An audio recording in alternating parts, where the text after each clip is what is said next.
এক দেশে ছিল এক সুন্দর বন। সেই বনে থাকত একটি সাদা রঙের ঘোড়া, নাম ছিল ঝলক। ঝলক ছিল খুব দয়ালু ও বুদ্ধিমান। সে সব প্রাণীর সঙ্গে বন্ধুত্ব করে চলত।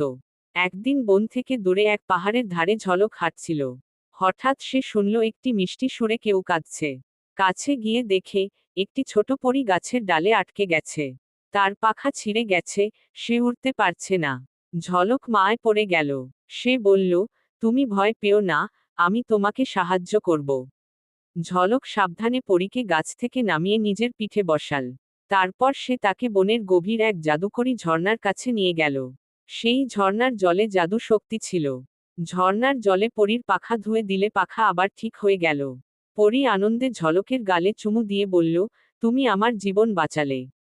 এখন থেকে আমি তোমার বন্ধু, আর তোমার যে কোনো বিপদে সাহায্য করব। সেই থেকে ঘোড়া ঝলক ও পরী হয়ে গেল এক অদ্ভুত জুটির বন্ধু। তারা একসাথে বনের সব প্রাণীদের সাহায্য করত এবং ভালোবাসার বার্তা ছড়িয়ে দিত।